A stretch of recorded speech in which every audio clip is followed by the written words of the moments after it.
నాయన లేపించి petrol diesel అయిపోయింది బండిలో కొంచెం కావాలని లేపినంత మా నాయన తెలుపు తెట్టి లేచింది ఒకటి నన్ను పట్టుకొని 4 మంది కనిపెట్టి తోసుకొని బండి దాకా వచ్చారు కారు దాకా మా వాళ్ళని అన్నాక మా భార్యని మా కొడుకుని అందరినీ పిలిచి ఎక్కించేసారు మా నాయనదంతా 3 బండ్లు వచ్చింది 10 మంది ఒక బండికి ముగ్గురు అట్లా అన్నాక మళ్ళీ ఇలాం కట్ట మీద వచ్చి మీ తమ్ముడు ఆడ చెప్పాలి ఊళ్ళో ఉండాలంటే మళ్ళీ ఆడికి మా పెద్దమ్మని మా అమ్మని తీసుకొని మేము ఐటీ సేల్ ట్యాక్స్ వాళ్ళు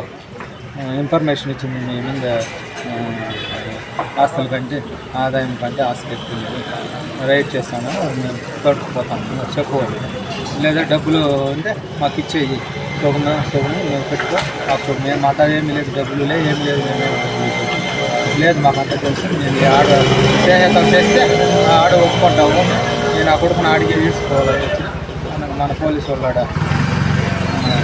రోడ్లో ఉండి నాకు నిలిపి మళ్ళీ వాళ్ళు విచారిస్తే మమ్మల్ని దించేసి వాళ్ళు తెలియదు అంటే ఎవరు ఏమీ తెలియదు వాళ్ళు నాకు తెలియదు మా నాయన లేపించి పెట్రోల్ డీజిల్ అయిపోయింది బండిలో కొంచెం కావాలని లేపినంత మా నాయన తెలుపు తెట్టి లేచింది ఒకటి నన్ను పట్టుకొని 4 మంది కనిపెట్టి తోసుకొని బండి దాకా వచ్చారు కారు దాకా మా వాళ్ళని అన్నాక మా భార్యని మా కొడుకుని అందరినీ పిలిచి ఎక్కించేసారు మా నాయనదంతా 3 బండ్లు వచ్చింది 10 మంది ఒక బండికి ముగ్గురు అట్లా అన్నాక మళ్ళీ ఇలాం కట్ట మీద వచ్చి మీ తమ్ముడు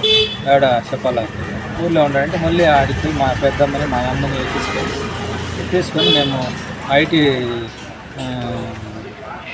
సేల్ ట్యాక్స్ వాళ్ళు ఇన్ఫర్మేషన్ ఇచ్చింది మీ మీద ఆస్తుల కంటే ఆదాయం కంటే ఆస్తి ఎక్కువ రైడ్ చేస్తాను మేము తోడుకుపోతాము చెప్పుకోవాలి లేదా డబ్బులు ఉంటే మాకు ఇచ్చేయి సోగున మేము పెట్టుకో మాకు మేము మాట ఏమీ లేదు డబ్బులు ఏమీ లేదు లేదు మాకంతా తెలుసు నేను ఆడ స్నేహితం చేస్తే ఆడ ఒప్పుకుంటాము నేను ఆ కొడుకుని ఆడికి తీసుకోవాలని వచ్చి మన పోలీసు వాళ్ళు ఆడ రోడ్లో ఉండి నాకు నిలిపి మళ్ళీ వాళ్ళు విచారిస్తే మమ్మల్ని దించేసి వాళ్ళు తెలియదు అంటే ఎవరు ఏమీ తెలియదు వాళ్ళు నాకు తెలియదు